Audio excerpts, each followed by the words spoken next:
Content warning. The following is a series of videos about the enemy of the Garou, the Wyrm. The cosmic entity representing all things bad, bad, bad, and worse, the very force of corruption itself. Now, I won't dwell on unsavory descriptions, but I will have to reference things like abuse, violence, death, self-harm, and severe mental issues, to name just a few. So, viewer discretion is advised. Introduction. The goal is to give storytellers a better understanding of the Wyrm as a spiritual force of corruption, give hints on how to represent its influence in-game, and provide tools where I can. For example, by the time we're done, the next time a player asks you if something smells of the Wyrm when using the gift Sense Wyrm, you should be able to say something like this. As you become attuned to the Wyrm's influence, you feel warmer, as if you were just done with a heavy workout. You don't actually smell anything, but you're reminded of the scent of something foul burning, and you're overwhelmed by the memory of a past lover's perfume. Yes, you certainly do get the feeling that this place has wormish resonance beyond what you'd expect. This was clearly more than a common bar brawl. As the episodes go, you'll learn why I use those specific elements to describe the Wyrm taint, and how it can be used to guide players along. Hopefully, it will give you inspiration and ideas on how to go beyond the tired, monstrous eco-terrorist cliché. By the time we're done, you should see that werewolf is actually a lot more Call of Cthulhu than it is Captain Planet. Yes, sure, they defend forests. That's usually where they live, and their enemies are constantly testing their defenses. But they are fighting against the cosmic force of corruption, not the cosmic force of pollution. One includes the other for sure, but it also goes far beyond it. Their enemy is the very voice that convinces folks to lash out in hatred, to let their peers drown in misery, to succumb to greed. It's even the one that murmurs that it's okay to just let it happen. So listen, and you will see that werewolves fight against the source of all evil in creation, one that infects the hearts and minds of all things, including their own.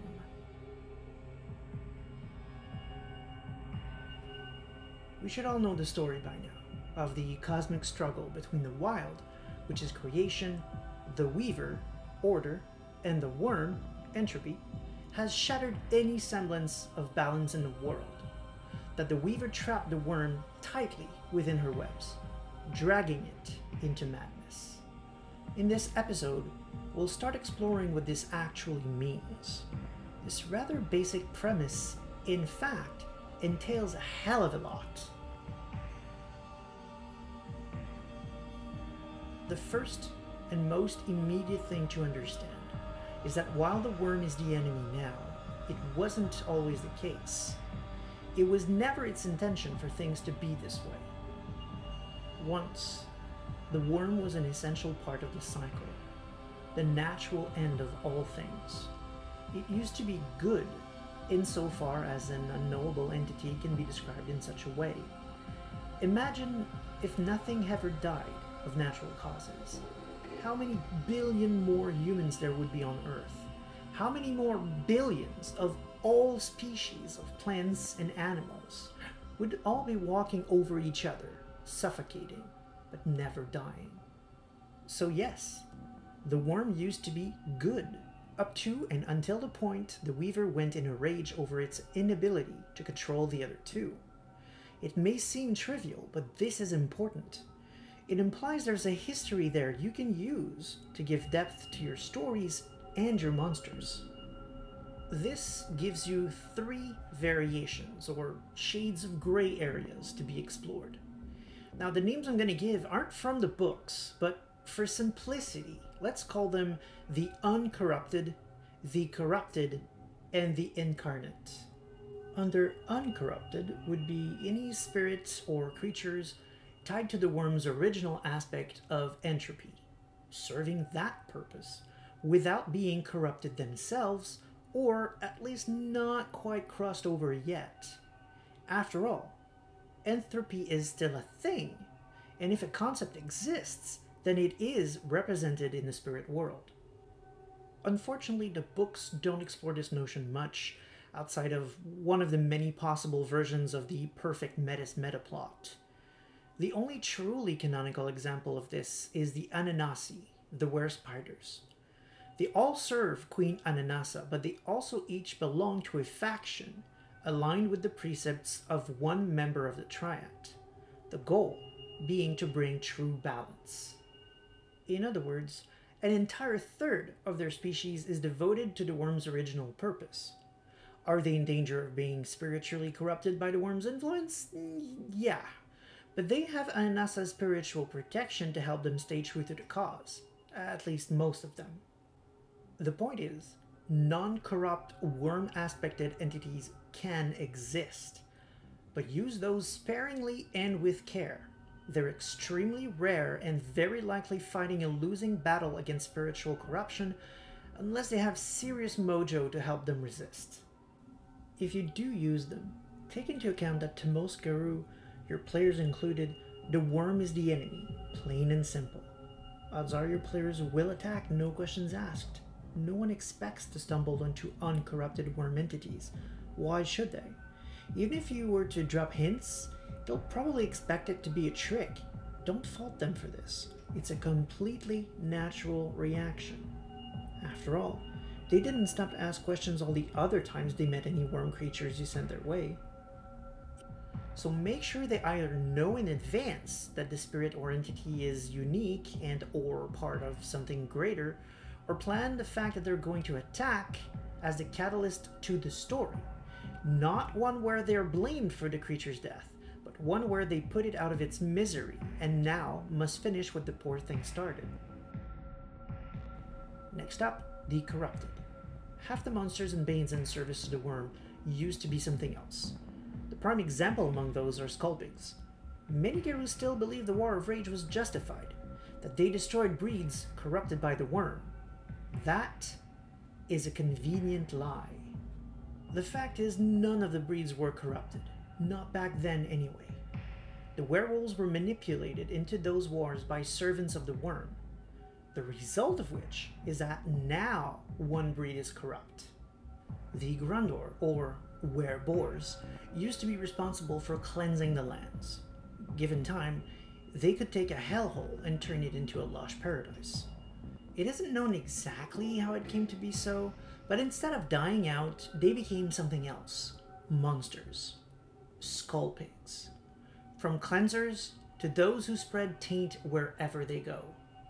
Similar stories could be told of any number of monsters or beings you come up with. Or you could hit the books, especially the various editions of Book of the Worm. They're filled with examples. Remember, the worm's province isn't evil, it's corruption. Also, many of those under its influence once served the Wild, the Weaver, or Gaia.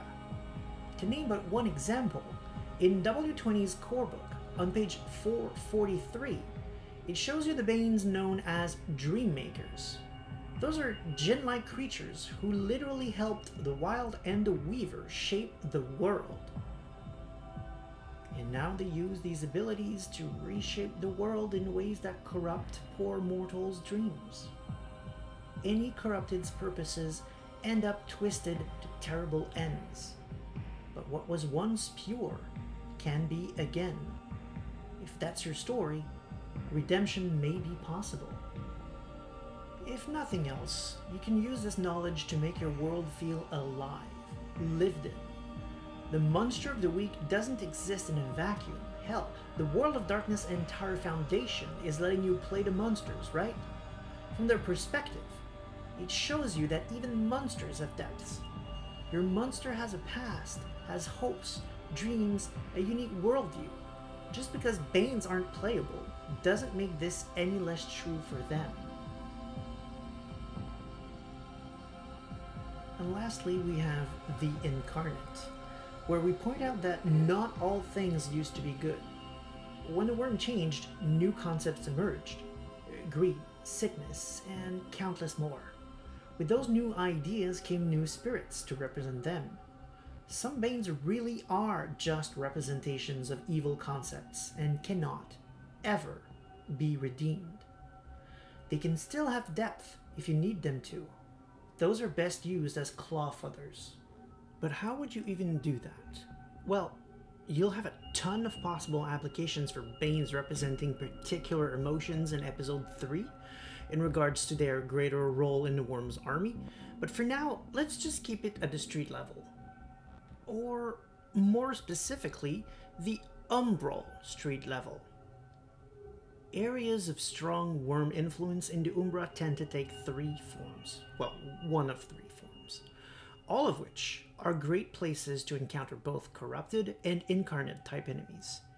You can find complete descriptions of these in W20's Book of the Wyrm on page 20 and 21. In a nutshell, you have blights. These are created whenever human misery swells. Colors fade in the Umbra, most buildings too, unless they're themselves bad enough to be resonant with the blight. Spirits flee the scene if they can, get converted into Banes or eaten if they can't. But places that stand in stark contrast to the blight also get to stay. These rare beacons of hope stand strong. Needless to say, blights are excellent places to find the kinds of Banes and monsters that cannot ever be redeemed. As for the kinds of story you could tell there, well, one could easily have a pack of werewolves fight to defend a good location against encroaching enemy forces. You could have a couple of skirmishes to try and weaken the blight, or you could even run an entire war campaign in the spiritual world. Similarly, hellholes appear where extreme pollution exists in the real world. These are chock full of elemental Banes, both corrupted and incarnate. That said, for incarnate enemies, the most interesting option are Callums. Callums are not found in the Penumbra. One would have to actually travel to the near Umbra to find one. They're pocket realms, more or less dedicated to a particular emotion or thought associated to one of the Urgeworms, which will be covered in episode 3. For now, let's just say those are things like hatred, violence, and greed. Callum are usually a bit more specific than that, though. They are exploration of one aspect, or theme, if you will, for each of these concepts or emotions. The appearance of the place and its denizen is directly tied to that theme. The problem is, why would your players even go there? Excellent question. They're out of the way and there's nothing to be gained by going inside of one. Doesn't that make them the perfect hiding place? An enemy of the pack, like, let's say, a lone black spiral dancer, could use one of these as refuge. But Jotun, we're talking about incarnates here, not dancers. Okay, good point. See, the thing with Callums is that they have rulers. Those are particularly powerful Banes that pretty much dictate the theme of the realm and thus most things in it. Say your players recently dealt with a blight. They may have unfinished business with a particularly powerful Bane, one that returned home to lick their wounds after defeat. In their Callums, your players may have been victorious in the blight, but now they're fighting the creature in its own world, where it has all the advantages.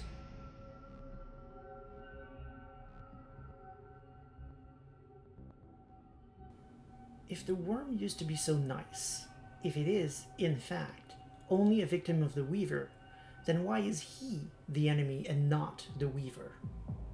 Morally speaking, the Weaver may be to blame for the entire affair, and indeed a solution to all the world's problems may be found through her, whether that be defeating her or saving her from herself. But the Wyrm is a much more immediate problem, not by virtue of his faults, but simply because of his metaphysical location and current state of mind. When the books say it is trapped in the Weaver's web, that is an understatement of cosmic proportions. To understand that, and its many implications, we need to go back to the basics. We already know that the purview of the wild is the undefinable, all things that can or could ever be, but which never have. It is pure, infinite potential, raw creation. Nothing can take shape until they are defined. In the world of darkness, this is the principle of pattern, sometimes called naming, giving something specific parameters, limits, and properties. Many supernatural templates, including mages and mummies, can affect or alter something's pattern. But the Weaver is the one who established the default template and enforces it.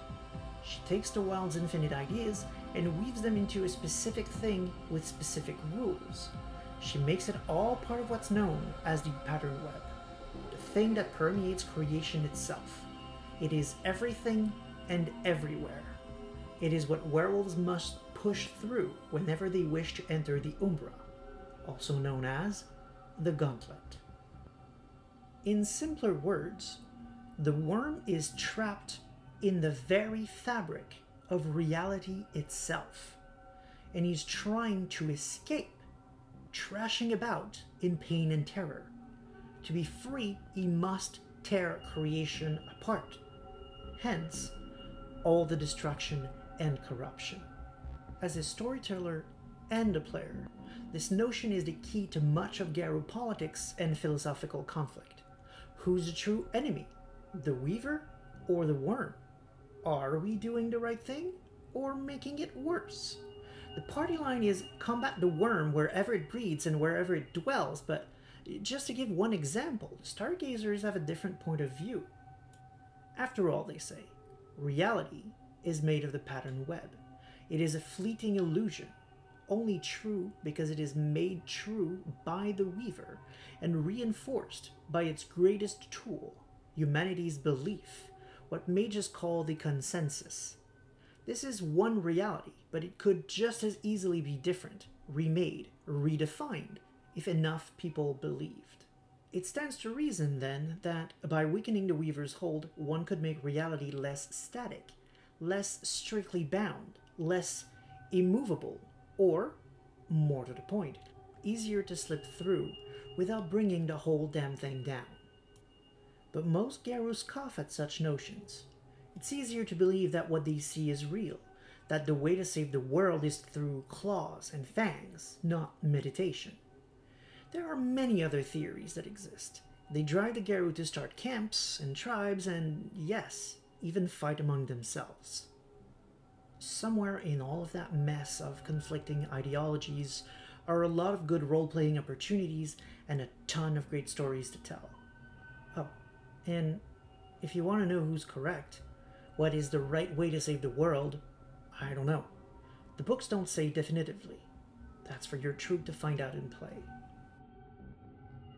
Next episode, we'll expand on the Wyrm's entrapment and how it shattered him into many distinct entities.